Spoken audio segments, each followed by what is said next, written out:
beginning with verse 1 and 2.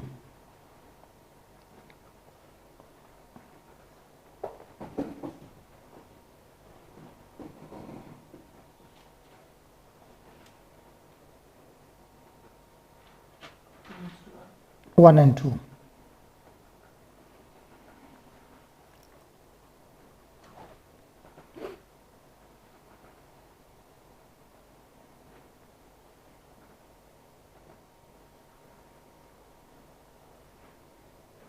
Let's read it together.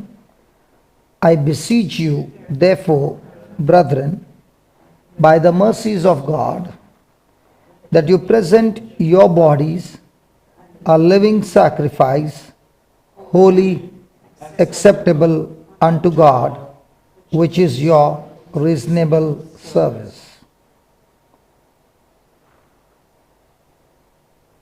So the word of God says, present your bodies as a living sacrifice. A sacrifice is something that a person wants to do it because he loves. It is painful, it is uncomfortable, it's going to cost you, but yet you are willing to do it out of love. And the word of God says, remember that God is and always has been merciful. And because of His mercy, He has forgiven us. Because of His mercy, He has cancelled the punishment that was due on us. Because of His mercy, He has cancelled hell for us and given heaven as an eternal home. And that God, who is merciful, has set us free, and He has given us the freedom of choice. He has set us free from slavery. He has broken the chains, the shackles that had bound us in sin. And after all that, He has let us free. And now that we have the freedom, the old master, the wicked master, his name is Satan, who had been ruling over us, who had been torturing us all our life, the old master has been defeated on the cross, and we have been set free. And after this freedom has been given to us, He says, now do not waste your freedom to get entangled in that same slavery again, but use your freedom by presenting your body a living sacrifice.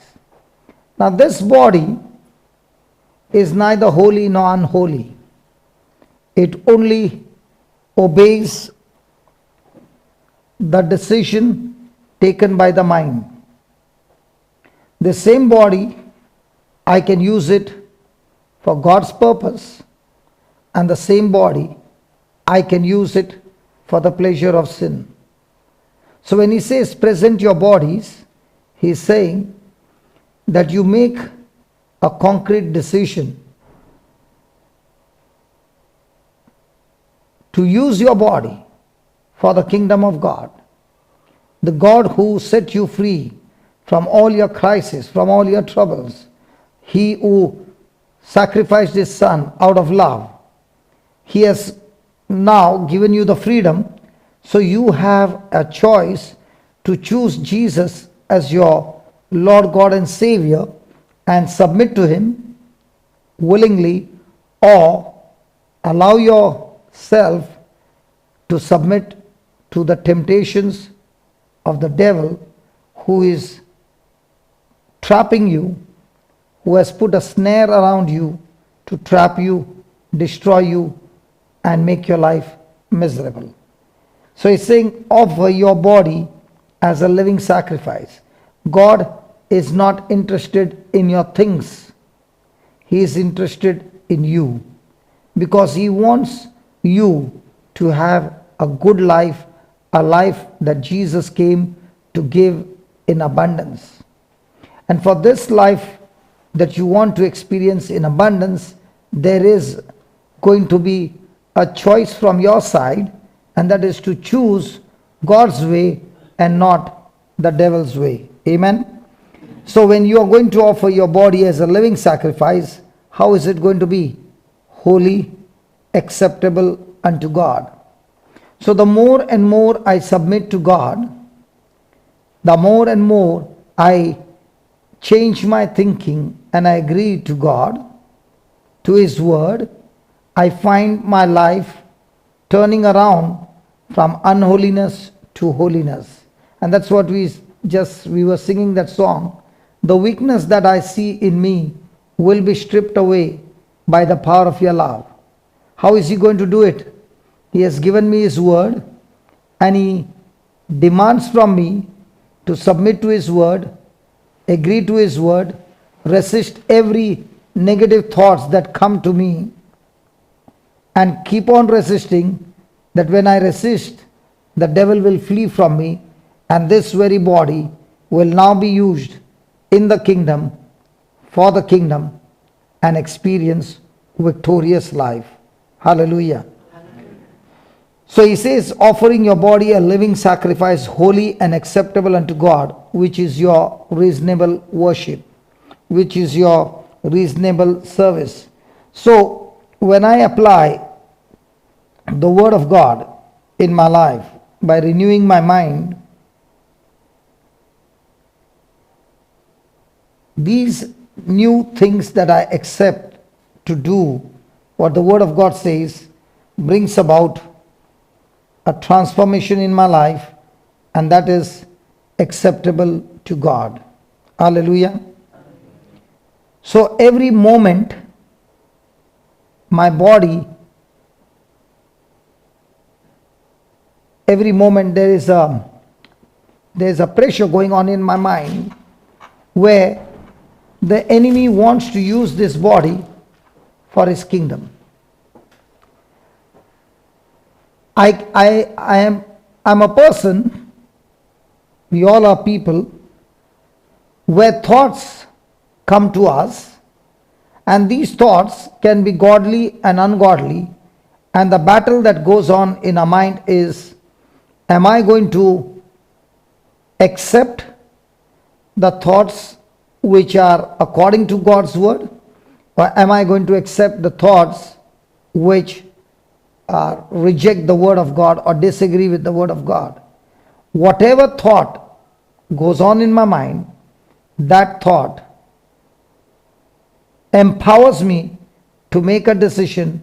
It can be in agreement to God, and it can be disagreement to God.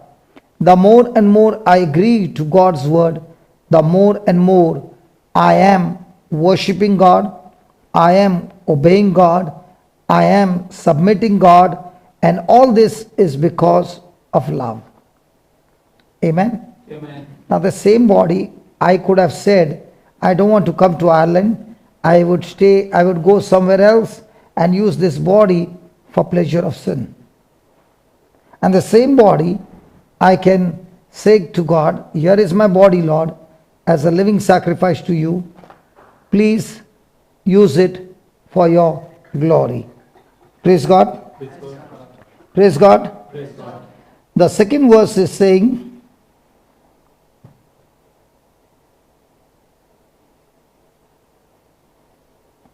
verse number 2, be not conformed to this world, but be you transformed by the renewing of your mind, that you may prove what is that good and acceptable and perfect will of God. Now if I have to ask you, do you want your life to be changed? How many of you want a life to be changed? Your life to be transformed, become more and more godly? How many? All of us. All of us. All of us. And the key to do that is not change your action. The key to do that is to change your thinking. If a person is trying to change his action without changing his thinking, he will never succeed. But if a person begins to change his thinking, and how does he change his thinking? By renewing his mind. And how does he renew his mind? By studying God's word. words produce thoughts. The more and more I study God's word, the more and more time I spend on God's word, the more and more I get the knowledge of God, it begins to change my thinking. When my thinking begins to change, that change of thinking will bring change of action, which will bring change of my life. So that's why he says, be not conformed to this world. How many of you have seen a caterpillar? Are there butterflies in Ireland? Yeah. I have not seen one. Have you seen butterflies? Yeah. Living butterflies or picture? Which month they come? In springtime they will. Okay, I have not seen because I come, might be it's not the season. Okay. Not Bef- many like in India. Not like in India. You can see many there. But In here India. it's very less, yeah. Here it is very less. Might be because of the temperature. Okay. Now these butterflies, they are once caterpillars. They are worms. And they look really beautiful, isn't it? Do they look beautiful, the worms? No. But they eat leaves. And the more and more they eat leaves, there comes a time when they begin to make a cocoon, and inside the cocoon a transformation is taking place, and they come out of the cocoon as a butterfly. Is that right? In the same way, the Holy Spirit is teaching us that when we were born from this our mother's womb, the world began to feed us with knowledge. And most of the knowledge that we received was contradicting to God's word. And as we began to receive that knowledge, we began to develop our mindset based on that knowledge. Supposing a baby was born in an Irish house, what language would the baby start speaking? Spanish, very good. What language? English, right? Why is the baby speaking English? Why not Spanish? Because parents are speaking English and the baby is receiving knowledge, and that knowledge she is able to make first words and then sentences, and now she speaks English. In the same way, when we were born in this world, we did not spend time in studying God's word, but we had all the time to study the things of the world. So the world said, tit for tat. The world began to teach us the cartoon like Tom and Jerry. Have you been seeing? Yeah. Tom and Jerry, always a fight, always different strategies to beat up the other fellow. Right? Now all that what we learned, that's our knowledge, and that's how we began to live our life. But when you come to Jesus, you find that in the Bible he teaches you to walk in love. And what kind of love? Unconditional love, selfless love, to always think about how my life can be a benefit to others. The world will teach, always look at how can I push the other fellow down to get my benefits. It's two different kingdoms. So the Bible says, do not be conformed to this world, but be transformed by the renewing of your mind. Hallelujah. Hallelujah. Thank you, Jesus. Thank you, Jesus. So for the renewing of the mind, there will be renewing of your knowledge base, ideas, attitudes, and all this. And all that will take place when I spend more and more time in the Word of God. So the more and more my mind is renewed, now I will know what is good in the sight of God. The world might say, getting married to somebody of the same sex is good. The Bible will say it's absolutely sinful. The world will say abortion is good. The Word of God will say it's extremely sinful. Hello? So the world will set up the standard. The word of God is God's standard. So when I renew my mind on the world's standard, it's okay for me to get married and still go around with somebody else. But when it comes to God's standard will say, no, what you are doing is wrong, you need to change. Praise God. Praise God. And to change, he not only says you need to change, but he gives you the power to change. He gives you the power to say no to the world. Amen? Amen. So that's why he says that you may prove what is that good and acceptable and perfect will of God. Now, we are going to study now how to do it. Because if we don't study how to do it, it's good to know that this is what God wants. But it is also important what God wants, how am I going to do it practically in my life. Amen? Amen. Thank you, Jesus. Thank you, Jesus. I sent you an email. Seed, time and harvest.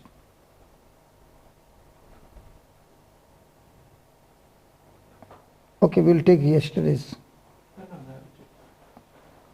Okay. Just put that. The kingdom of God, yesterday's.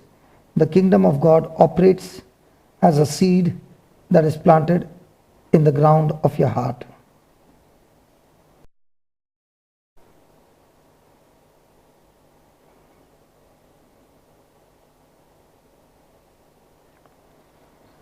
Now we are going to study how can I change my life?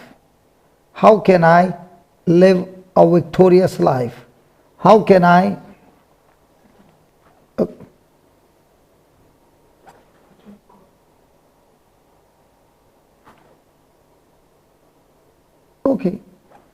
Okay, no problem.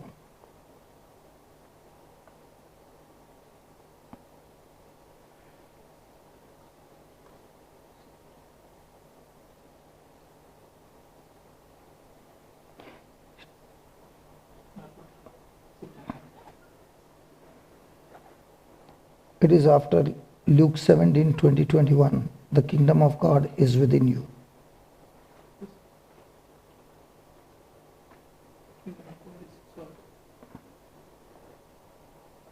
Luke 17, 20, 21.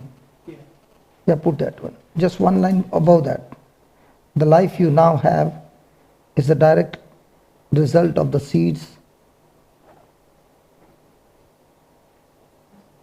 Yeah. Go to Luke 17, 20, 21 is there. Just one line above that. Yeah, this is the one. Kingdom of God is not coming with signs. Or should I put the scriptures in it? No, brother. The kingdom of God is within you. This line, the life you now have.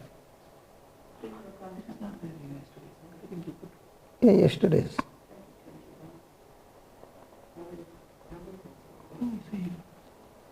Luke 20:21 here. Yeah, the life you have now. Yeah. They are both one line. Okay. Hallelujah. Hallelujah. Praise the Lord. Praise the Lord. Now, as I said, wherever we are, in whatever situation we are, or whatever is a habit, whatever is a character, whatever is our words that we speak, whatever is our attitude, all that, if you see, it all belongs to this. The life. Have you heard the word life? Did Jesus come to give life? Life in abundance. First, I should know, do I have life?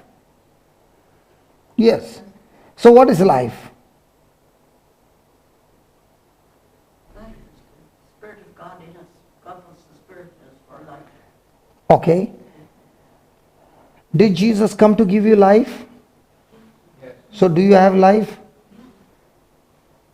Jesus came that I might have life. Okay. Now, I will explain to you what is life. My life is the sum total of my words that I speak, the things that I think, my feelings, my emotions, my decisions, my actions, my habits, my desires, my will. The sum total of it is my life. Supposing I have got ungodly words, ungodly thoughts, ungodly actions, will my life be godly or ungodly? So, my life is the fruit, but the root is the words, the thoughts, the feelings, the emotions. For example, this brother of mine comes against me, insults me, and abuses me. The first thing that will happen to me is I will have extreme negative thoughts or feelings against him. Is that right? Yes. Come on, is that right? Yes. So when I have those kinds of feelings, have I renewed my mind? No. I am just like every other person who knows Jesus, who doesn't know Jesus.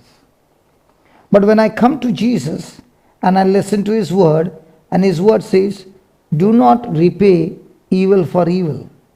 Do not repay insult for insult. But when somebody insults you, abuses you unjustly, turn around and bless that person. When you do that, you shall inherit a great blessing.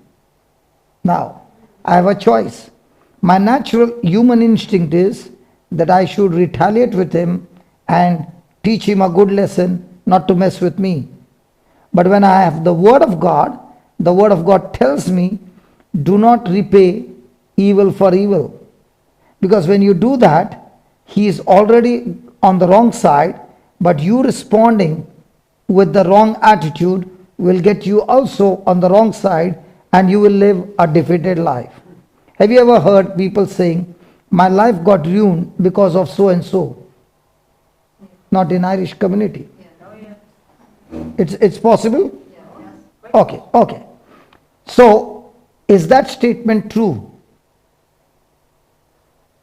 Does somebody's life get ruined because of somebody else? Yes. To the degree, yes. So if that was true, then Jesus' life should have been completely ruined because of the unjust suffering, unjust false accusation, crucifixion, torture, insult and abuse. Come on. Yes, right. Did Jesus, all those things were done against him, but did Jesus get victory? No. He didn't get victory? Oh, he did, sorry, did. Did Jesus get victory? Yes. He got victory. Now, did Jesus get victory by operating with his natural human instinct or doing the Father's will? So my life is the sum total of my words, thoughts, feelings, actions, desires, my will. So if my life that I have now is negative, miserable, then what is the reason for that? The reason is the seeds that I planted in my heart has been negative. Hello? Have you ever heard a word called divorce? Yeah. What is divorce? Put someone away. You get divorced to Divorce is when a person is saying that I refuse to walk in love. And the reason the person refuses to walk in love is because the knowledge or the pressures of life that has come, the person has allowed seeds. What are seeds? Seeds are words. I can have the word from the kingdom of God, and I can have the word from the world system. So let's say the husband spoke some words which were hurting to the wife. Can the wife treasure those words? Will she remember those words? That's what I said, treasure those words. Now, on the other side, she also reads the Bible. Which words are in her heart? What she has been heard or what Jesus said?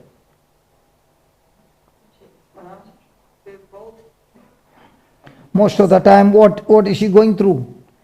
till she has the words which are hurting in her, her life can never be fruitful. Her life is full of sorrow, her life is full of pain, her life is full of negative thoughts. And when she has those things running in her mind, now her body, which is supposed to be healthy, God created this body for love. And when this body, instead of love, is experiencing pain and sorrow, now this body is receiving poison every day. And when this poison goes on increasing every day, there comes a time when the body begins to react with sickness and disease. Hallelujah. So every day we are living in this world where Jesus said there are going to be trials and tribulations, and there will be all kinds of chaos against you. But you rejoice and be joyful. Why? Because the Lord has overcome this world for us. And the Lord who has overcome this world for us, He has given us His word. He has given us His promises. And when I receive those promises and plant it as seeds in my heart, then these seeds will produce a rich harvest. Let's take, for example, we are going for Mass, and this whole week the reading is all about the Acts of the Apostles. Is that right? And Peter and John went to the temple and they healed a crippled man who was born crippled. You remember? They said, we don't have silver or gold, but what we have we give to you. In the name of Jesus, rise up and walk. They gave him words of Jesus, and he got healed and stood up and began to walk. Now what happened to the Pharisees when they saw this? Did they come against Peter and John?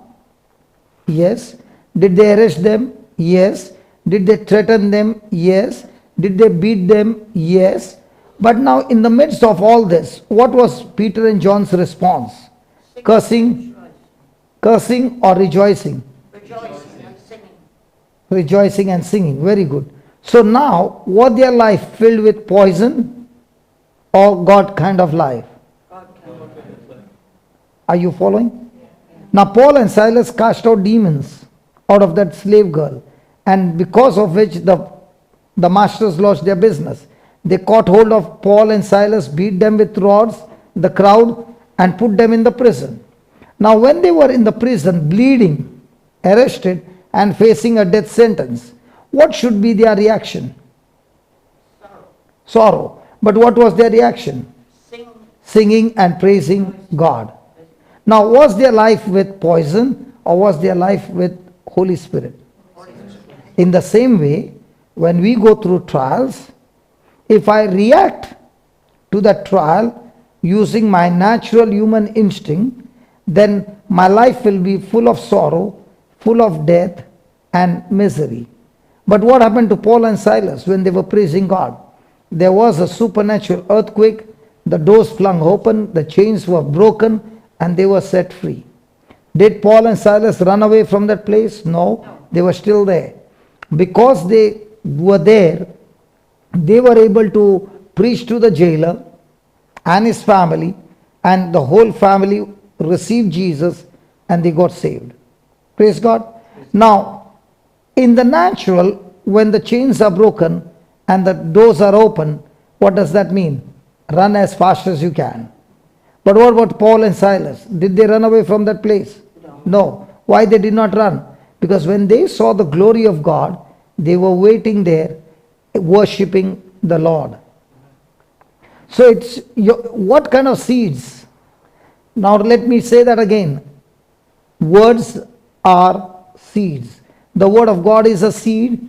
The word that you get from the doctor is a seed. The word that you get from the news channel are seeds. Every time somebody is speaking to you are seeds. Now whose seeds are you receiving every day? And if you are not very vigilant and you receive the corrupted seed, then out of that corruption seed will come a corrupted attitude which will take you to a corrupted character, and it is my character that decides my destination.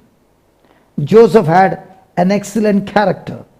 Even though things went wrong, people did wrong to him, but his character was always godly. And because of that godly character, what happened? He was promoted to become the governor of Egypt. So every day the battle is, whose seeds am I planting in my heart? If I have God kind of seed in my heart, it will always produce the God kind of result. And that's why Jesus said, the kingdom of God is within you. Who is Jesus? My Savior. Has He come to dwell in my heart? Yes. Is He knocking at the door of my heart? Yes. But am I opening the door? And if I am opening the door to Him, how do I open the door to Him? By receiving His word, submitting His word, living in His word day and night. And when that happens, the kingdom of God is within each one of us. Amen? Amen. So if the kingdom of God is within us, then everything that you need in the kingdom, where is it? In heaven or in us? Jesus said the kingdom of heaven is within us. So if I want anything from the kingdom, where do you think it is? In us or in heaven? In us. Now this kingdom of God that Jesus was talking is in us, is in the spirit form, and I want to experience the benefits of the kingdom in physical form. So everything that God has done is He has given to us the physical form in a seed form called the Word of God. For example, now I've seen, when we were coming, we have seen so many fields where seeds are planted, and there's a plastic, white plastic being put. Do you plant? Anybody plants? Yeah. You are planting? Yeah. And you planted the plastic as well? Yeah. For corn, you'd call it corn. Same as maize. Yeah. So you put the seed and then you put the plastic. Yeah. Does the plastic have holes? Yeah. That plastic has got holes? Perforated, yeah. Oh, there are tiny holes. Mm-hmm. And that's from that hole the shoot comes out. Yeah. Because all this time I've been going into questioning, and you are the first one who told me this. But do you actually farm? Yeah. You got a farm where you have put that plastic, Yes. Yeah. and in that plastic there are tiny holes. Yeah. The first time it was done about in 2000 and year 2000, there was no holes in the plastic, and then caught on to the need to put the plastic with the holes in it, which is degradable as well. the Yeah, plastic. but when the shoot comes, Yeah. it goes through those holes. Yeah. Yeah. Praise God. Now when you saw the seed, you have got, say, best quality seed. Okay? When you see that seed, can you see the corn? No. But do you believe the corn is there inside? It's going to come, yeah. But you can't see it. I found the man. My argument is over. I found the man. Your prayers is answered. Yesterday I prayed. Last night I prayed, God give me one person who is actually farming and who has used that plastic. Ask him. Yeah. Ask him the plastic. To put the temperature of the ground up. Sorry? Just to keep the temperature of the ground warm with the sun, Yes. and it's perforated, then the plant will come up quicker, and sometimes it can push against the plastic and push through it, but it's perforated. But there is no holes in the There is, plastic. yeah, yeah. There are holes. Yes, Ah, yes, okay. yes. But it's weak enough plastic for the, Because I was not ready to believe that the plastic has no holes, because if there is no hole, how will the seed breathe? Yeah. The plant needs to breathe. yeah. If it is completely closed, I said I will not accept that. There has to be holes, tiny holes, for it to breathe. Two, for it to push in there should be a tiny hole and then it can force itself. But there will be a hole. And there were many who said no. And then I said, are you farming? They said no, but we know. No. I want to ask a person who is actually doing it. Praise God. You got that. And last night I said, Lord, before I go out of Ireland, give me somebody. And he gave me within 24 hours. No, even I was thinking like you are putting the plastic first and you are sowing the seed with the machine, so pricking it. No, I was thinking that way because there is a First the seeds are planted. The seeds planted first and then the plastic rolled out over it on the one pass system. Yeah. Thank you so much. You solved my big problem. Hallelujah. Now my question to you is, you have a seed, but can you see the corn in that seed? No. But is the potential there in that seed? Yeah. Now if you planted a corn seed, okay, will you get any other harvest other than corn? Can you get potatoes of that same seed? No. Sure. Definitely not. Definitely not. Okay. So before you can get the harvest, you decide which seed you want to plant. Yeah. And let's say the seeds were of very low quality, very, very low quality. Will you get a good harvest? No. So it depends on the seed. Yeah. So do you believe the Bible word of God is a seed? Yeah. Jesus said it's a seed. Is it a good quality or very low quality? I think the highest quality. And the words that we speak, God also speaks words, we also speak words. Our word is of how good quality? Poor quality. Okay. Now, when you are opening your mouth and speaking God's word out of your mouth, is it your seed or God's seed? You don't answer. It is still God's seed. So just because he planted the seed did not mean that he manufactured the seed. He brought it from somewhere. Is that right? That's right. So when he planted a good quality seed and he's taking care of everything, that the birds don't eat it, it looks after everything and the seed sprouts. Does he know beforehand, before planting the seed, that he can get corn out of the seed? Yes. Yeah. In the same way, God is saying, this seed produces God's life. So I know before that life can manifest in my life, my seed got to be God's seed. And how do I plant the seed? I plant the seed by opening my mouth, reading it, speaking it, believing it, imagining it, meditating on it. The seed is planted. For example, you went to a doctor and the doctor gave you a very, very bad report. How many times did he say about a particular sickness that you are suffering from? Just once. How many times will you recall it? Over and over. Now what are you doing? Watering the seed. And the more and more you are thinking about it, speaking it in your mind, after 1 week, what will be your condition? Worst. What happened?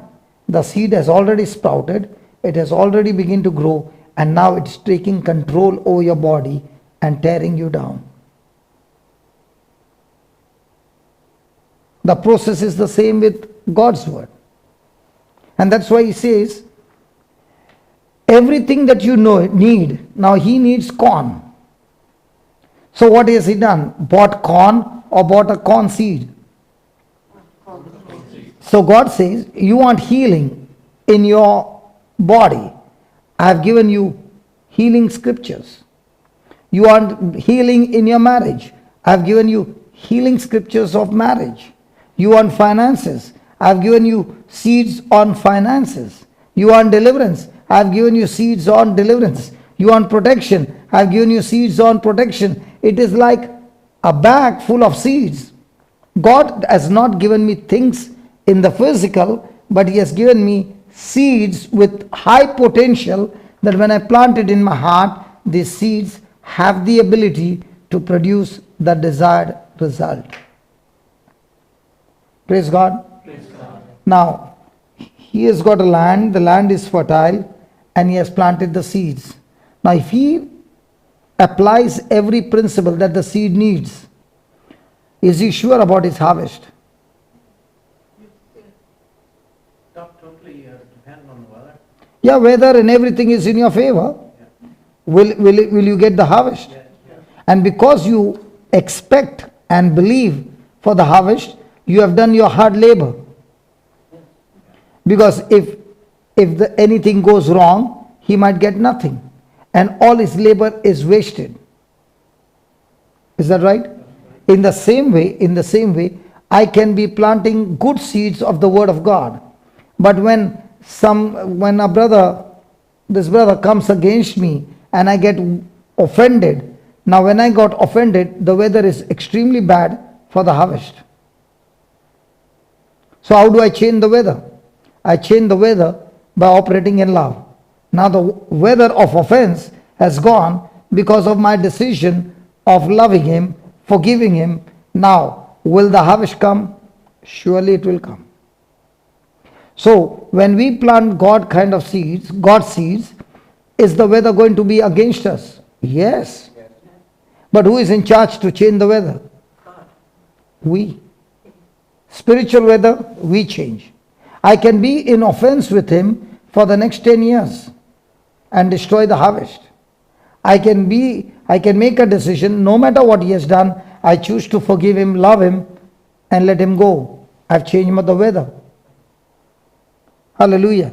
Hallelujah. Sometimes it becomes hot. Yeah. You start sweating. Yeah. In the same way, can it become hot in my mind? Yeah. So can I lose my temper? Yeah. So when I'm losing my temper, is the weather good in my mind or extremely unfavorable? Wouldn't be good. What do you say? Wouldn't be good. Wouldn't be good. So will it destroy the harvest? Harvest of my relationship? Harvest of my peace? Harvest of my health? So who controls the weather? We control the weather in our mind. Hallelujah. Hallelujah. Thank you, Jesus. Thank you, Jesus. Praise the Lord. Put the next line.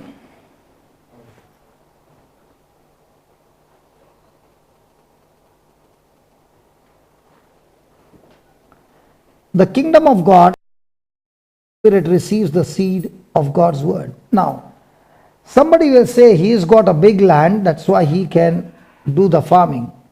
What about those who don't have land? Can they plant the seed? Hello? No. But the good news is, God says your heart or your spirit is the soil. And this soil, when we were born from our mother's womb, was extremely corruptible. It could not produce good harvest. But the day we got born again, made Jesus the Lord of our life, the Holy Spirit came into this spirit and made it absolutely new. And that's why we are called as new creation or new creatures, born again. And from that time on, this soil is extremely fertile. Now the biggest issue is this soil has got ability from God to produce the harvest, but it requires seeds. So if I plant the negative seeds, the same soil will produce extreme negative harvest. At the same time, the same soil will produce extreme good harvest when I labor to plant good seeds in my heart. Praise God. Can your same fertile land produce weeds? Yeah. And if you don't take care, it will surely produce weeds. Yeah. So even though you have planted corn, cleared up all the weeds are still going to try to get into that soil and grow. Is that right? And when the weeds are there, will it take lot and lot of the nutrition in the soil? Yes. Will it allow the nutrition to be gone to the corn, or will it suck everything for himself?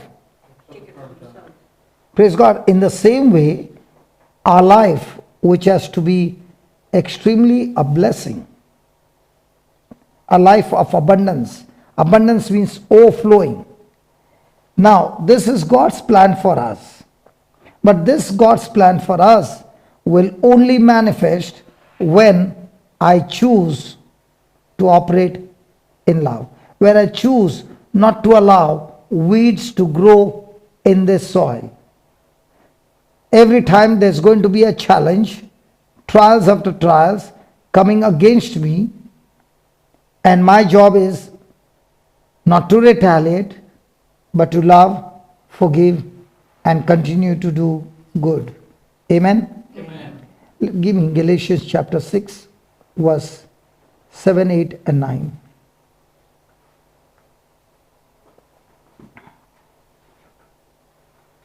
You talked about being born again before you're Yeah, unless you are born again, you cannot have a fertile soil. right. How, and being born again, is it something that just happens, or have you to walk at it? Okay, how do you get born again? Okay, just give me 1 Peter. I'll show you how you can get born again. I wash it in the Holy 1 Peter 1:23.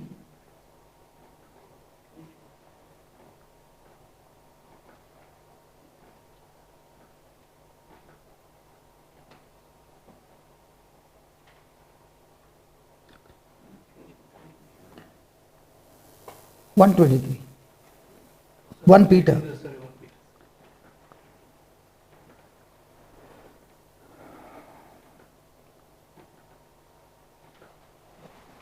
Please read it. Being born again, not of corruptible seed, but of incorruptible, by the word of God, which liveth and abideth forever.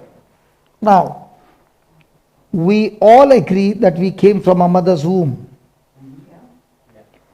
And we are the fruit of our mother's womb.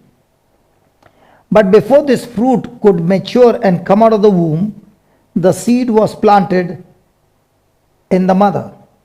So there was a sperm, there was a seed, and this both came together, fertilized, and began to grow. Now, if the father had corruption, the mother had corruption, it would pass on to the child, which is called as hereditary. Is that right? Yeah. Now, when I was 19 years old, I had diabetes.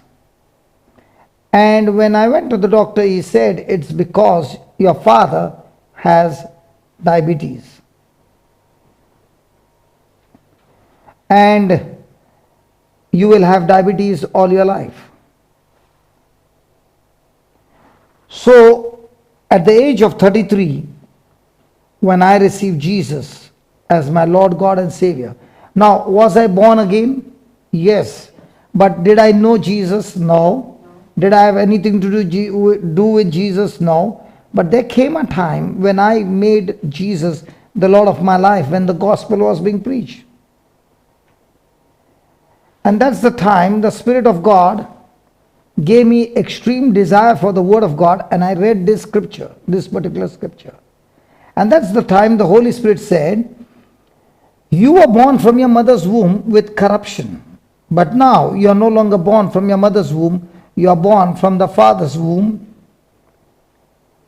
And the Heavenly Father has no corruption. So I took that word and I said, now I am born of an incorruptible seed, and therefore diabetes in my body is extremely illegal. And as I began to meditate on this word set me free from diabetes. How did I get born from God? By faith. Faith in what? In what Jesus did for me on the cross. Go to John chapter 3.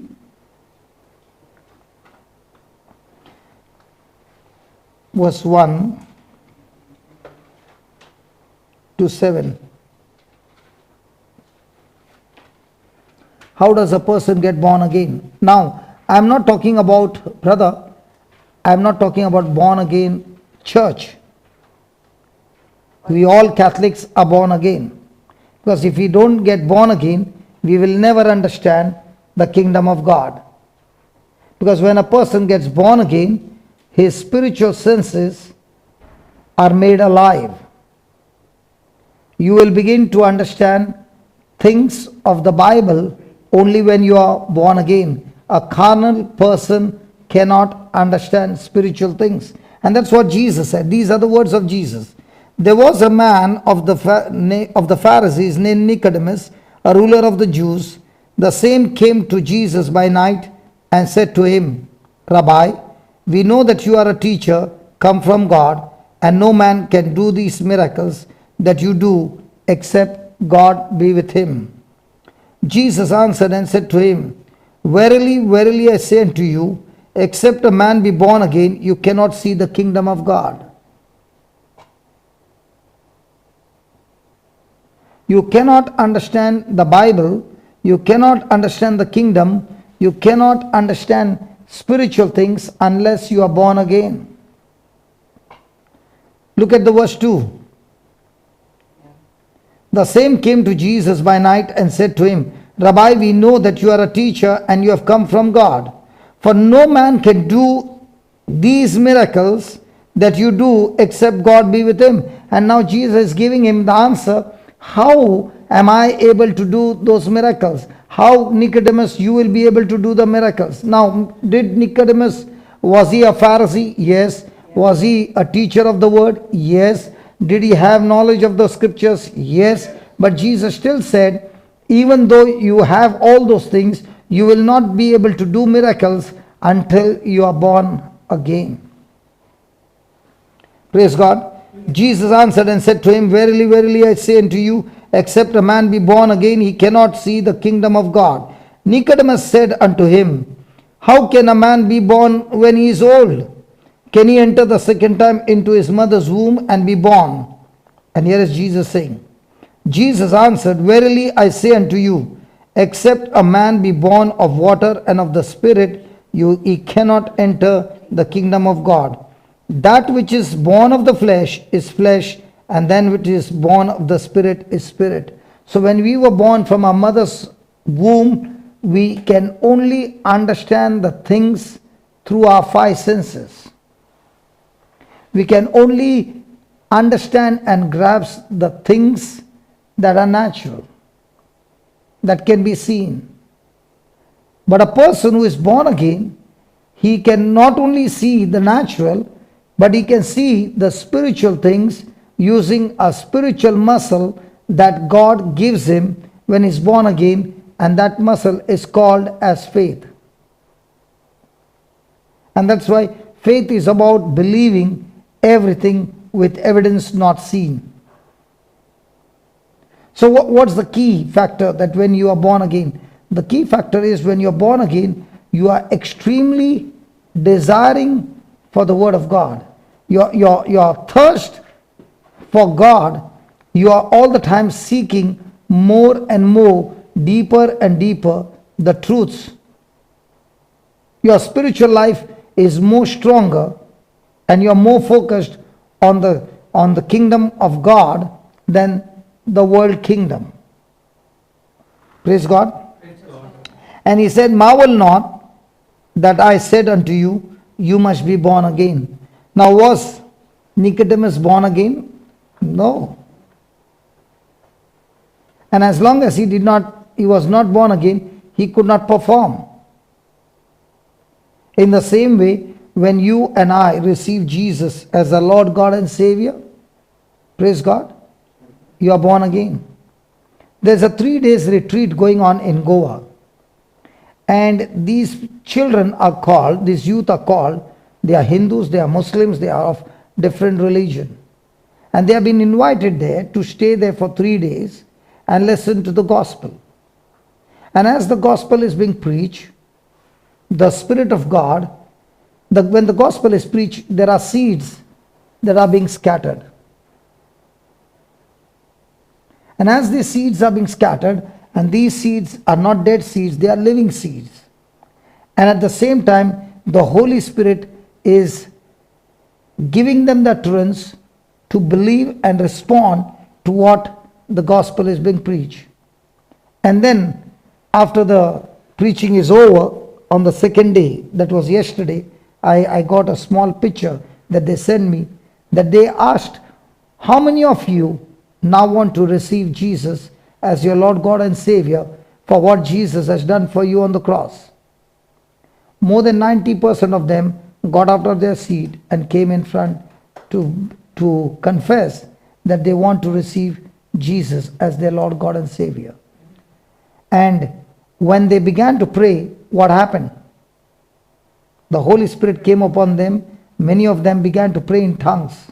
Now, did the Holy Spirit in 2 days give them the baptism of the fire anointing? Now, are they Christians? No. Have they ever heard about Jesus? Never. Now, after 2 days, 1,500 youth are coming to the center. None of them have received Jesus. None of them have heard about Jesus. They are coming there to hear about Jesus for 3 days and then make a decision whether they want to follow Jesus. But for 3 days, what is the preacher doing? Showing them what Jesus did for each one of them on the cross. Sharing with them the scriptures. Now, can that preacher show Jesus physically? No. But is he showing it from the scriptures? Yes. And now when the Holy Spirit begins to move in their heart, they begin to receive faith. And now they are ready to give their heart to Jesus. This change of heart is not by force. It's not by money. It's not by things.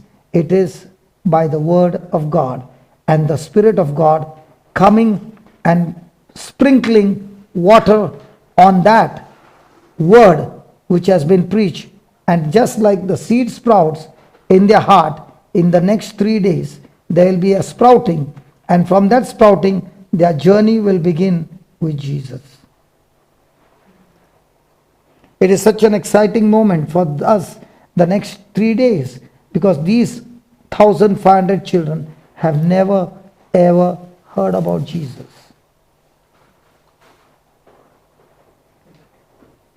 The journey begins, and from there begins the gospel teachings week after week, week after week.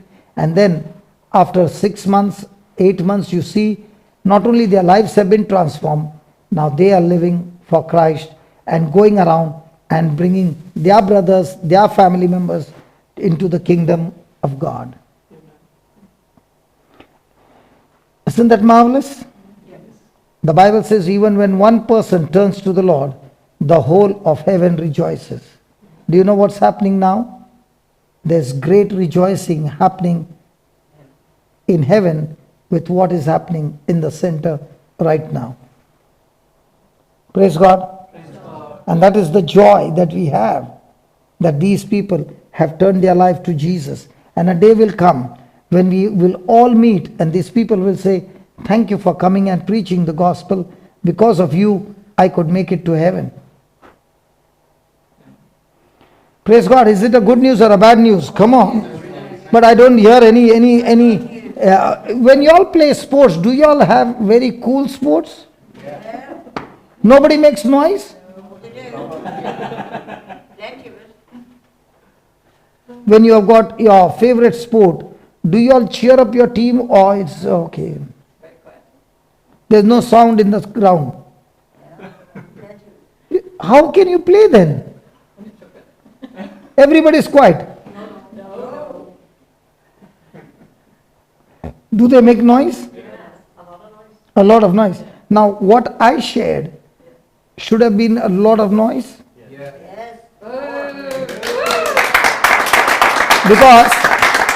Because the match that they won is just for a moment. The match that we win to bring the souls into the kingdom of God is a match of their lifetime. Satan has lost his grip over those children. And Jesus has taken them in their arms as their Lord God and Savior. It's a match that has been won for all eternity.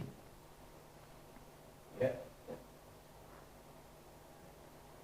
Praise God. Praise God. Thank you, Jesus. Thank you, Jesus. So, where were we? John 3. Yes. So let's come back to the teachings. Is that right? Did you follow it? So being born again is not a ritual. It is your belief. And from the time you receive Jesus as your Lord God and Savior, and you get born again, the Spirit of God gives you an urge to go to the Bible.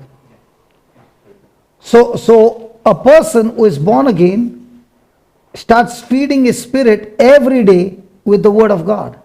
And the more and more he feeds his spirit with the Word of God, his spirit becomes stronger and stronger. The stronger the spirit, the stronger his life in this world. His immunity goes high. Satan will try to attack him, but he will still have victory. Why? Because his spirit is strong. When a person's spirit is strong, he can face any trial of life. Praise God. Praise God.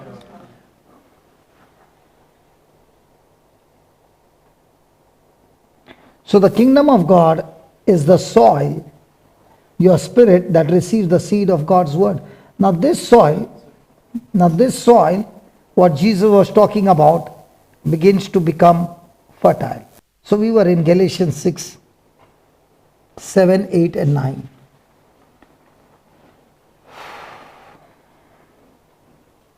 Is it helping you? Yeah.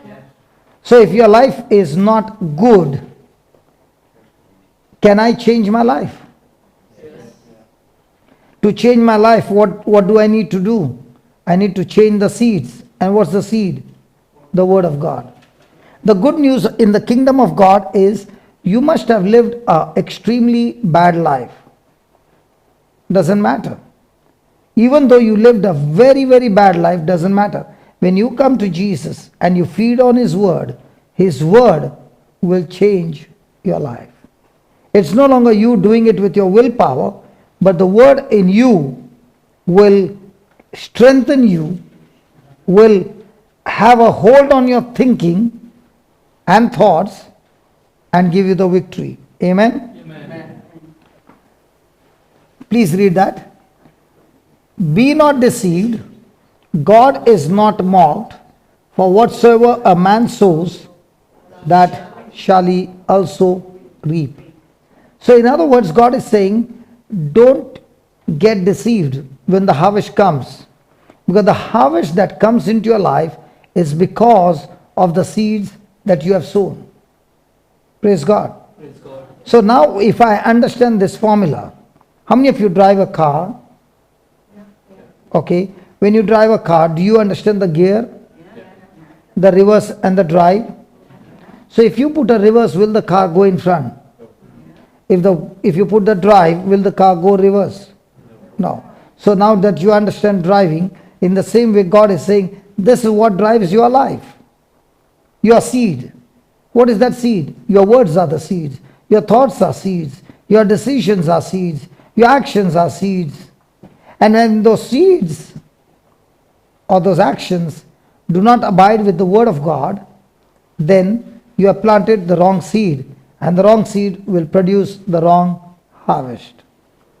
So what should I be extremely vigilant of? In my fellowship with one another, I must be extremely vigilant. What kind of seeds do I receive and what kind of seeds do I give?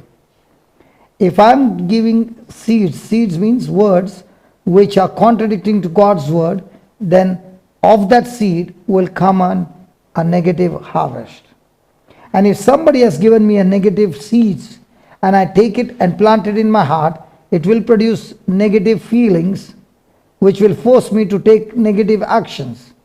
So I have a choice either to receive that seed or reject that seed. But when I reject that seed, I refuse to plant that seed in my heart and I continue to plant the good seed will produce the harvest. Praise the Lord. Hallelujah. The next line. Thank you, Jesus. Thank you, Jesus. Please read that. He that soweth to his flesh, of the flesh reap corruption, but he that sows to the Spirit shall of the Spirit reap life everlasting. When I said next one, was he able to click quickly? But if I tell you the next one, will you be able to do it? Ask you, put the next one. Do you know what to click?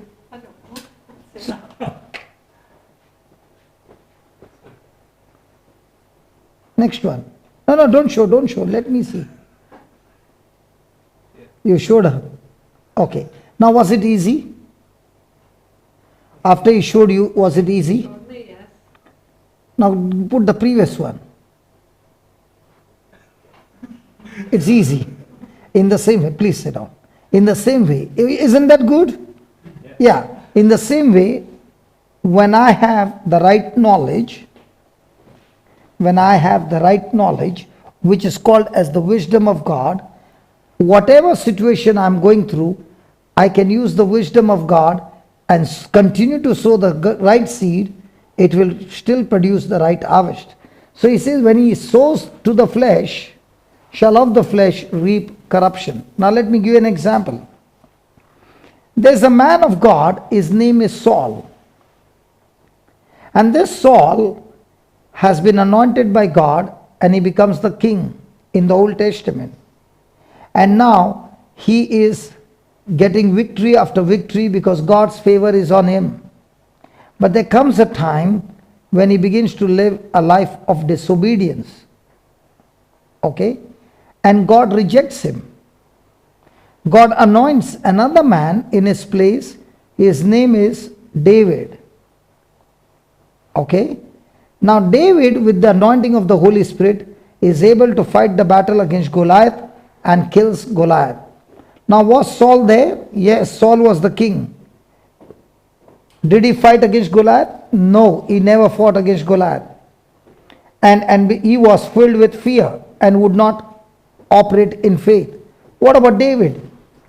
David fought Goliath, killed him, cut off his head, and began to walk into the city. When the woman heard him, when the woman saw him, they began to dance and sing. And they sang, Saul killed 1,000, David killed 10,000. What did they sing? Saul killed 1,000, David killed 10,000. When Saul heard these words, spirit of jealousy came into him. And from that day on, he began to look out for ways how he can kill David. Now, had David done anything wrong to Saul? No. Had he helped Saul to get rid of the Philistine? Yes. But what those seeds that were sung, those words that were sung, impacted Saul's heart. Yes. He heard those words and he came to a conclusion. Now what does David need?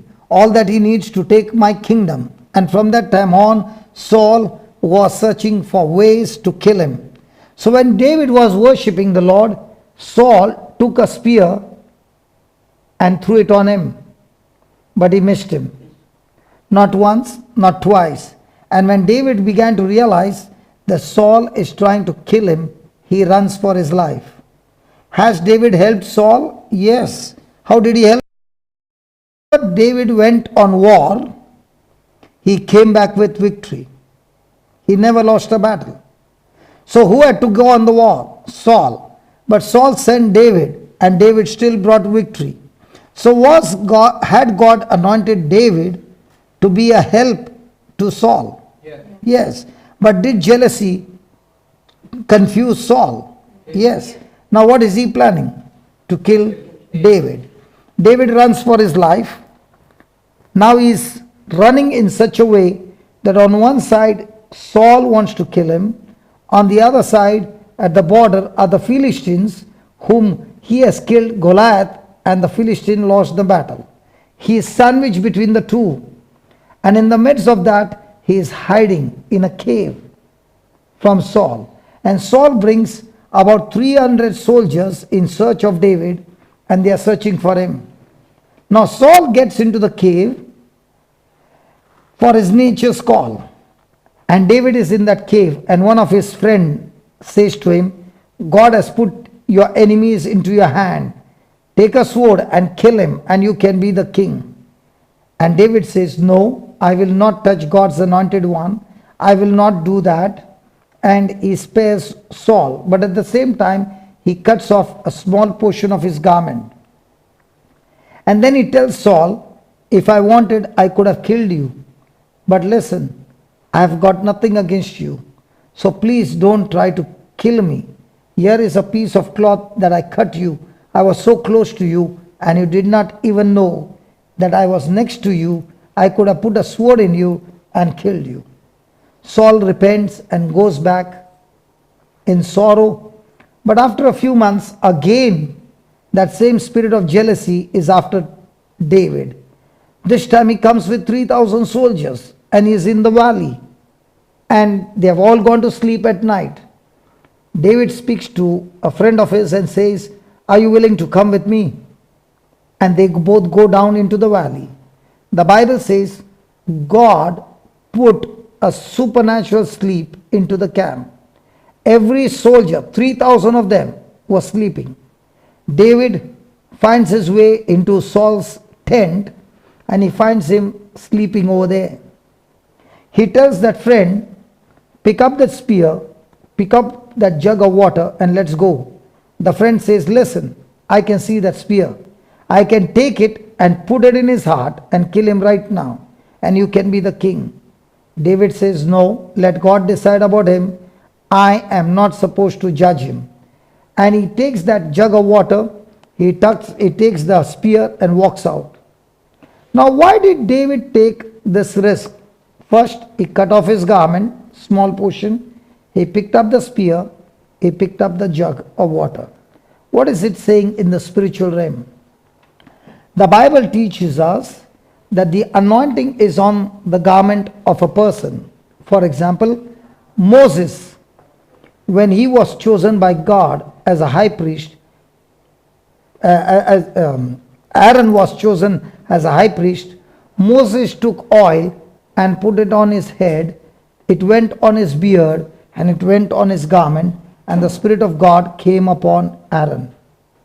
When Aaron died, his son took the garment of his father and wore it, and at once the Holy Spirit came upon him. We see Elijah, when he was taken up into heaven, he threw his garment, and Elisha wore it, and the anointing of the Holy Spirit came. We see the woman with the issue of blood. She touched Jesus' garment, and the anointing came upon her, and she got healed. We see Paul's handkerchief was taken and put on the sick people, and demons came out and sicknesses came out. So we see that there is an anointing on the garment. So when David cut off the garment, that very moment Saul lost the anointing because of jealousy. When he picked up the jug of water, that's the time Saul, because of his jealousy, lost his baptism rights. When he picked up the spear, that's the time Saul lost his kingdom. Now, what was the end of Saul's life? How did he die? Does anybody know? He committed suicide. And what about his children? They all died in one day. Had God planned this for Saul? No. God had planned for him a great future. Even though he made a mistake, God put a substitute, David, to help him. But jealousy took over in such a way that jealousy killed Saul and his family completely. His children were all killed in one day, and Saul committed suicide. Now that's what he says. For he who sows to his flesh shall of the flesh reap corruption. So when Saul was jealous, did death come to him on that same day? No. Did it come after 6 months? No. Did it come after a few years? Yes. But when was the seed sown? The day he became jealous. So also in our life, there is a constant conflict in relationships. And when that conflict is going on, and at that time I operate in the flesh, might be when I'm operating in the flesh, I can see victory right now.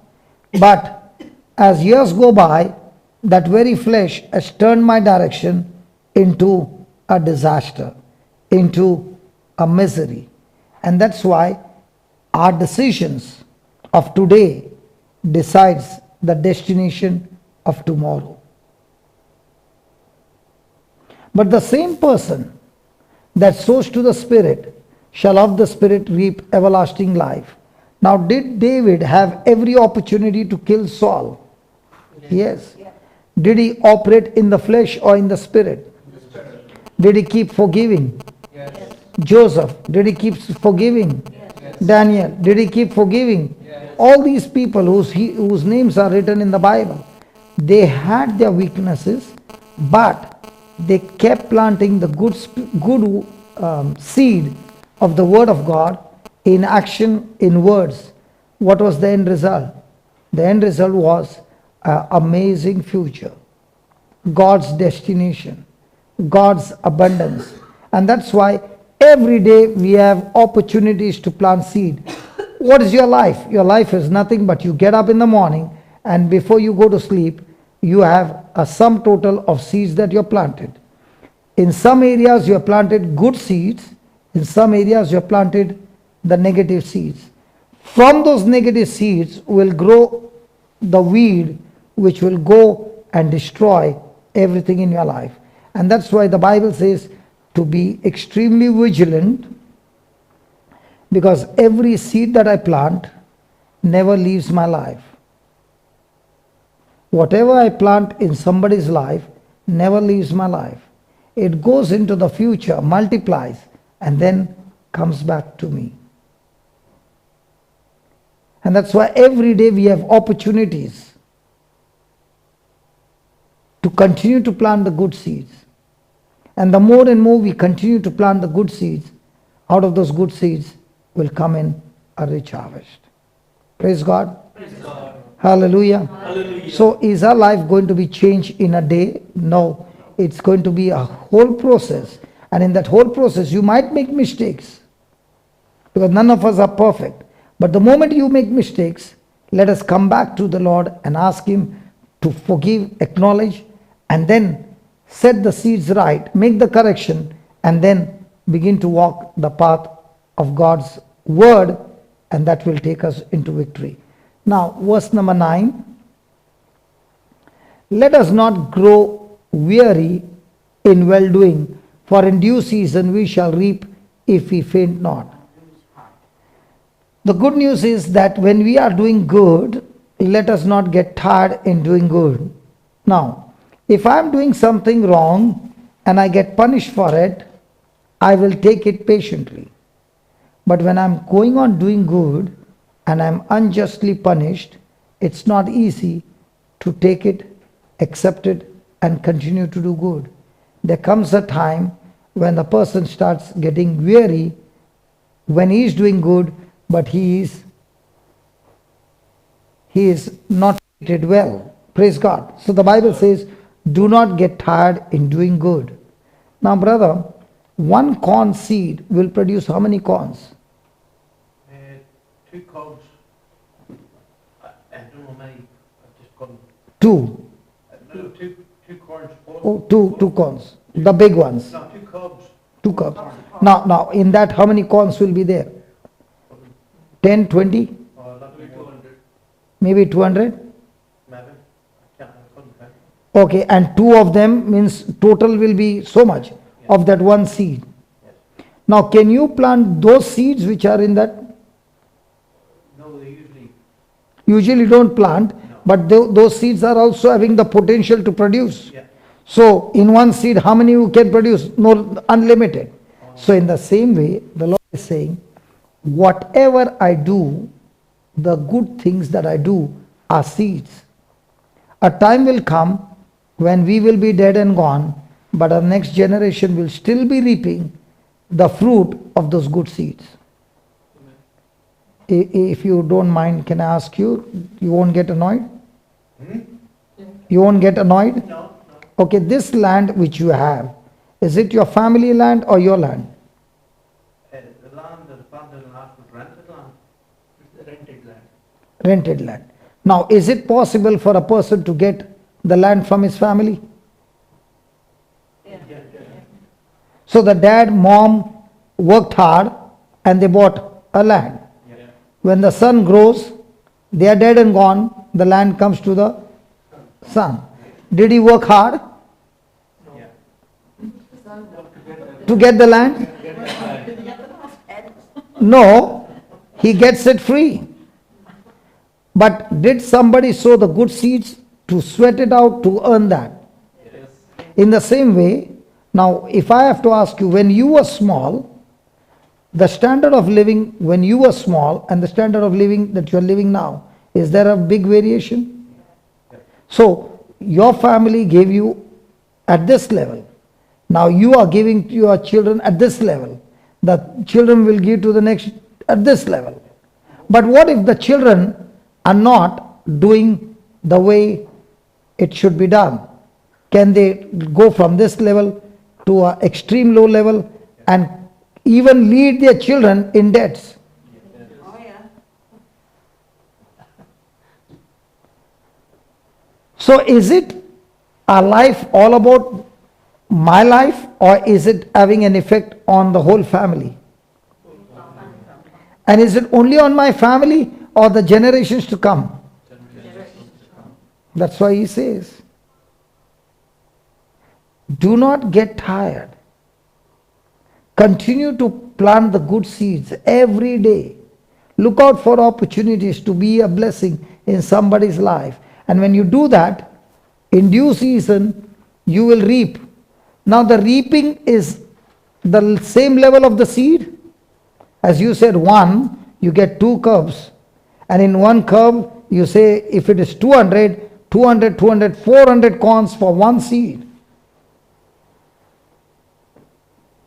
So what you plant is so small to the harvest that you reap. And the Bible says it's always a due season. Now corn, when it is about to harvest, is it good to harvest when it's raining heavily? You need a dry climate at that time. You need some sunshine. How many of you love sunshine? Hot season. You all love that? Come to India. Why don't you all travel to India in summer? Much land over there. No, in summer. The weather is good to get fried up. It's bad weather at the moment. It's hurricanes in some part of India. Cyclone. Some part. Some part. Praise God. But the heat is extremely high. Some places it can be only 48 to 50 degree. Isn't it best to go in February? Isn't it best to go in February? Yeah, January, 20 degrees. December to February. Okay, from November to February. You Irish people, I see them in Goa. Yeah. December, January, February. Not even February. By November end to January end. They are there. After that they are gone. That time. But they should actually come during summer, April and May, if they really want sunshine. You will all become red. One brother came for the retreat in the month of May. He came on the wrong month. He was red like a scarf. His blood vessels, all you can see, that much red he became. Hallelujah. Hallelujah. So, isn't that a good news? That if I am planting a good seed day and night, do I know what's my future? Do I know what's going to be my future of my generation? Yes.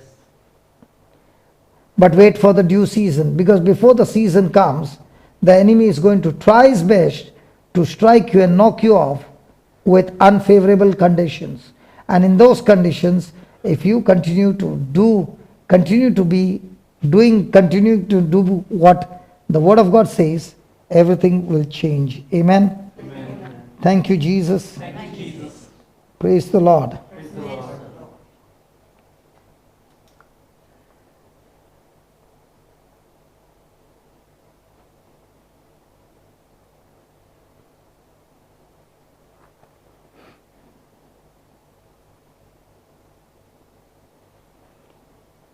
I will read from a different translation.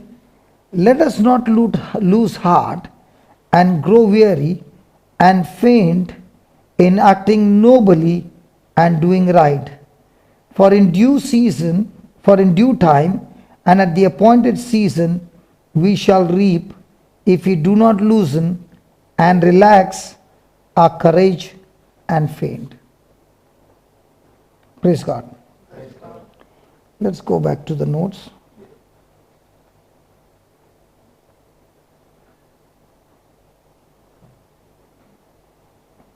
Put that if you lack something, you need to plant the thing.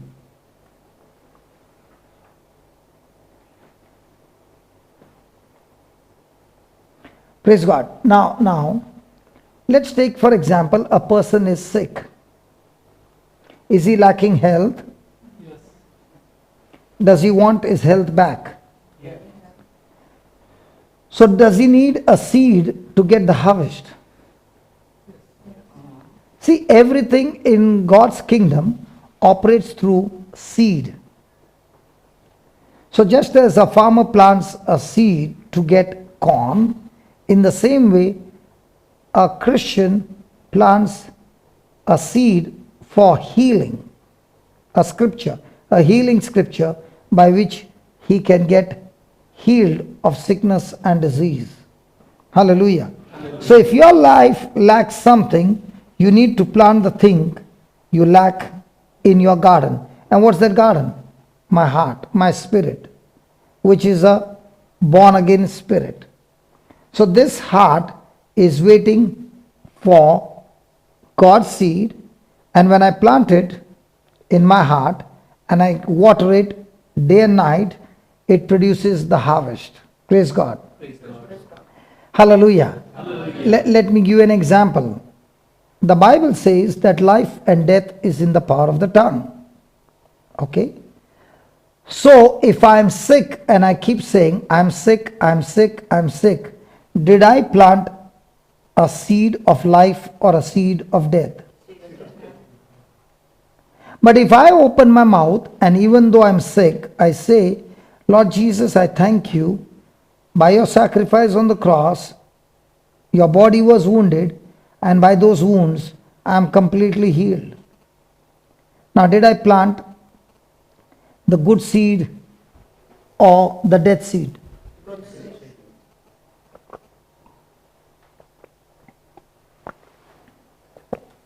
So in our life, when we go through trials, what do we open our mouth and speak? Hello? We usually speak about the problem. We mostly speak about the problem. So about the problem would be life or death? Death. Death. So what are we supposed to speak? Ask God with faith about the problem. So what are you supposed to speak? About the problem or to the problem? To the problem. So when you are sick, what are you supposed to speak? To the problem. Yeah, what? Okay, I'll show you. Believe that I'll show you. Jesus will- I'll show you. Give me Joel 3:10. This will demand correction from everybody, including me. Because this is where Satan gets victory over our life. Joel 3:10.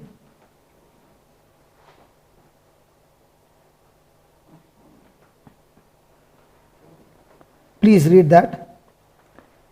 beat your plowshares into swords and your pruning hooks into spears. Let the weak say, I am strong. So let the weak say or pray. Say or pray. Say.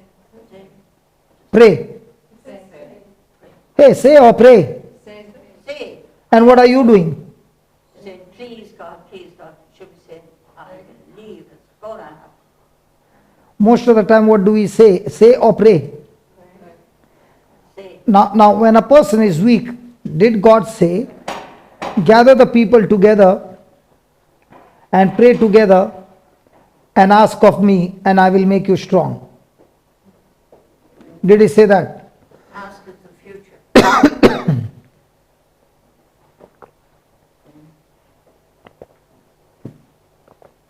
Again. Did God say, gather together and pray, and I will make you strong? Yes. Did he say that? Yes. Yes, Did he say pray? no, What did he say? say, Say what? strong. Now, when you are saying to God, God, please make me strong, is that what God asked you to do? No. No, So when you buy a car, do you follow the instructions of the car manufactured, or do you do what you want? follow the instructions. Let's say you got a free ticket, okay, worldwide tour. And in that ticket, the pilot is making an announcement and saying, you have the freedom of choice. I'm just going to take off the flight. But before I take off, I'm not going to depend on any gauge. I'm going to depend on my feelings and emotions. How many of you want to be on that flight? No, Hello, why not? It's a free tour.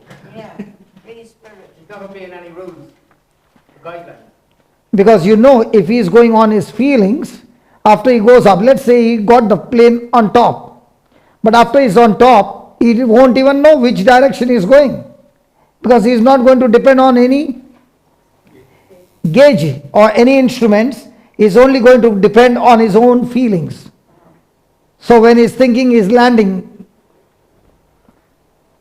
the first thing he'll have to search for the airport without any control, any radar messages coming. Is that right? So does he operate on feeling or on the gauge? So in the same way, God is telling us, don't go on your feeling, operate on the gauge that I tell you, open your mouth and say what? I'm strong. So when a person is sick, what is a person saying? I believe. I'm strong. I'm claiming God's I believe I receive it. And I claim am it. claiming what God has for me. Okay, now when a person is sick, what will he say? I am strong. Well, I am healthy, or please pray for me, I'm sick. usually say, please pray for me. That's in the future tense. I am healthy, or please keep me in prayer, I'm sick. That's what you say all the time. Praise God. Praise God. Hallelujah. Most of the time Christians say what? We Catholics say what? Be better. I need to pray. Please keep me in prayer. And pray what? I'm sick, I'm sick, I'm sick. Please keep me in prayer. Lord, help me. Lord, heal me, Lord. Now, did he say that? No. What did he say? Let the sick say, I am strong. I am healthy. I have God with me. So do we say I am healthy, or do we say God make me healthy? But we most Oh, you all are giving all the right answers. Let's pack up and go then. Hallelujah. When a person is poor, what is he supposed to say? I am rich. I'm rich. What are you saying? I'm poor, God help me. I'm broken, the business is not working, the economy is so bad, this is bad, the clients are not paying me, and all those things. Now, when you are saying those things, you are saying based on what you can feel and see. So God says, don't speak what you can see and feel, because those are seeds. And what you speak, those seeds will sprout and stop your harvest. Instead of that, you plant the seed of faith by saying, I am blessed, I am anointed, I am rich, I am healthy, I am good, I am strong, I am set free, I am God's highly favored. I have plenty more Rich from and the store. abundant. Now, when you open your mouth and keep on saying it over and over and over and over again, now, is that how the kingdom of God works? Yes. Let's take an example. A person was healthy,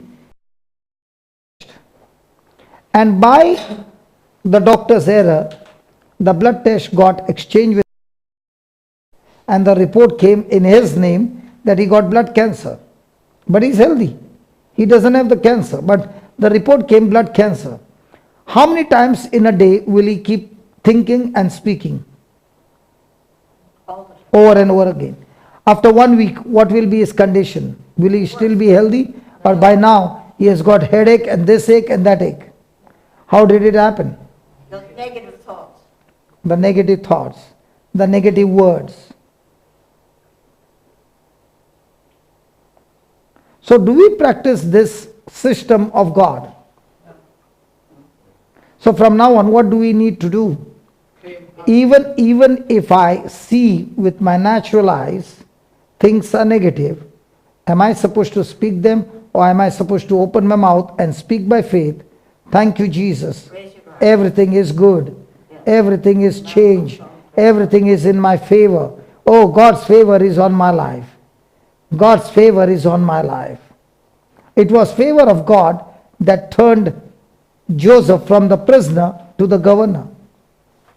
So when favor could change Joseph's situation from a prisoner to a governor, and when you say God's favor is on me, will that same favor of God that you're speaking about change the situation of your life? Sure, yeah. But if you don't follow God's system, it won't work. So is the truth setting us free? Yes. So are we in charge to activate the spiritual law? Yes. Because here he did not say, let the weak believe is strong. He did not say, let the weak think is strong. He did not say, let the weak pray that is strong. But that he said, let the weak say is strong. Might be he has at that moment extreme weak emotions. He might be having extreme negative feelings. But even though it is that, let him open his mouth and say, I am strong. And when he keeps on saying, I am strong, in Jesus' name, I am strong, in Jesus' name, I am strong. Thank you, Jesus, I am strong in you. I am strong in you. Thank you, Jesus, for filling me with your courage, O Lord. I am strong, I am strong, I am strong, in Jesus' name. Now, this seed that is speaking, the Lord says, this seed that you have planted will produce the harvest, and you will see yourself strong. We were in a particular place where this mother was sharing about her children. The daughter was suffering from autism. The baby had no sense, feeling, and therefore she can even put a hand in a frying pan and not know that a hand is on fire. That was the daughter. The son had a problem that he could not eat food because of allergy, and therefore for him to walk a few steps would be the greatest achievement for his life. Now, the mother who had 3 children, and all the 3 children suffering with extreme sicknesses. And this mother was trying her best, praying a lot, and doing everything possible to get her children healed.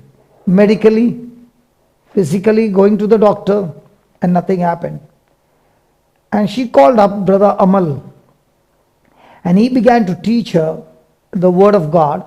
He sent her some links of the videos, and now she began to understand that the word coming out of her mouth has got power.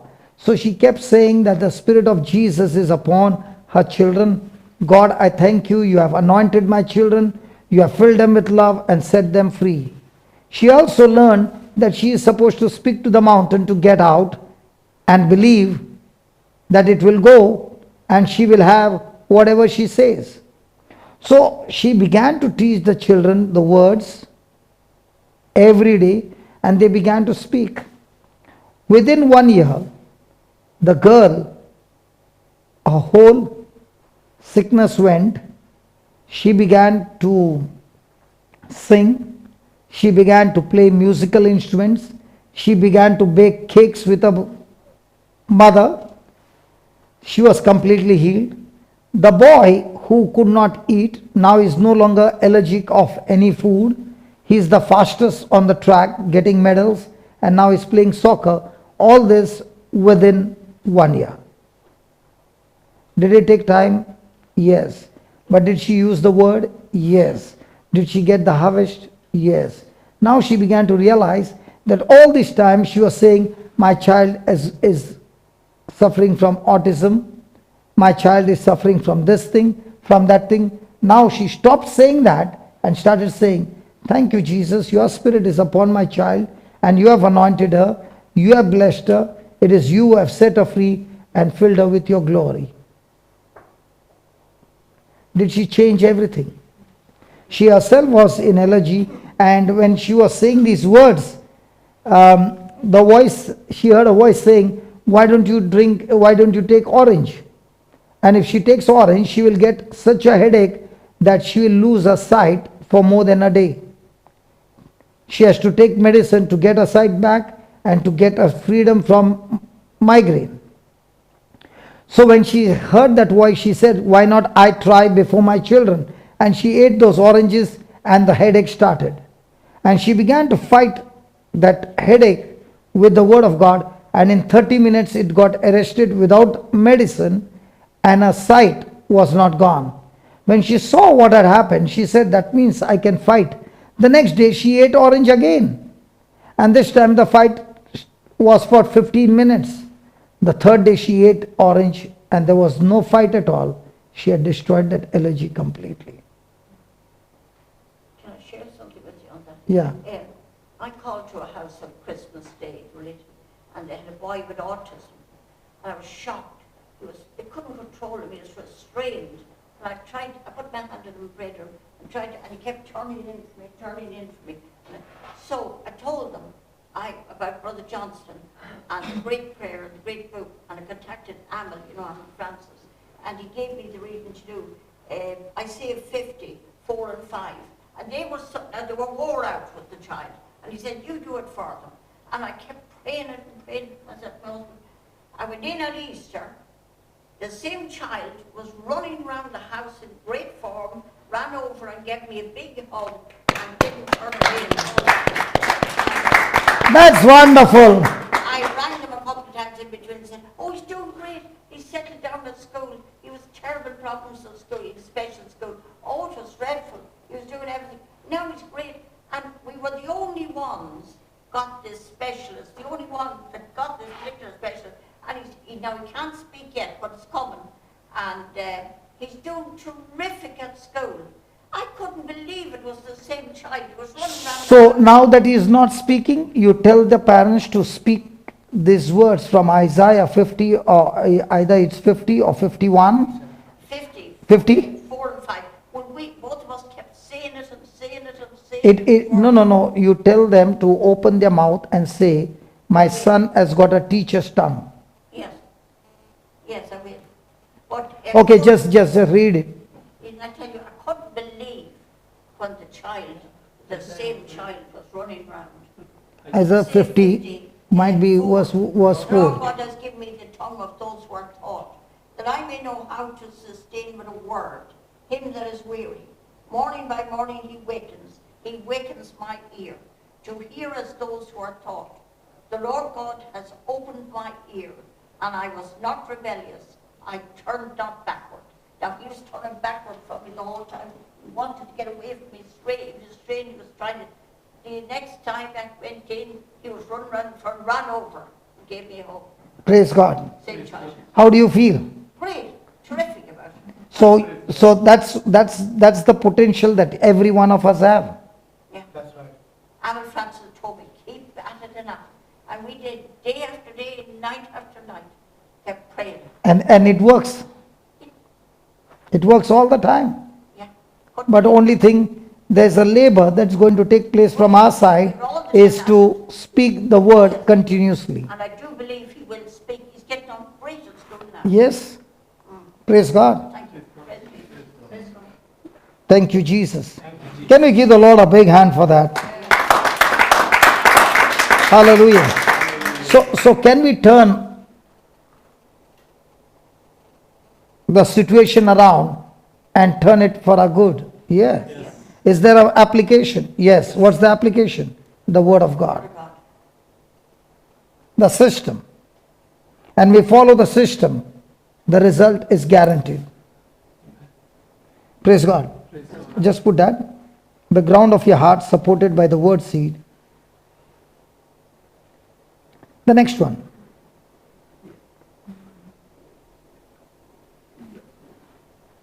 Please read that. Ground your hearts by the word seed, which is the kind of life you want. Isn't that what has happened to this child? You wanted this child to be free from autism. Okay? Yes, You took the seed, yes, planted in your heart, yes, began to speak, yes, began to teach them as well. yes, They spoke, yes. okay? And the ground of their heart, when it got supported by the word of God, it changed the situation of their life. They had such much trouble with child work and nothing happened. But the father said to me, it had to be the prayer. Praise God. So, is the ground of our heart fertile? Yes.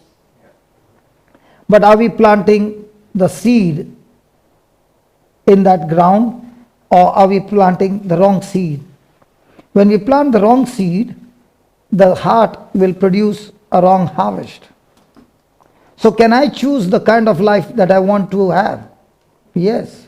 So what am I supposed to do? Pray or first search for the seeds? Word of God.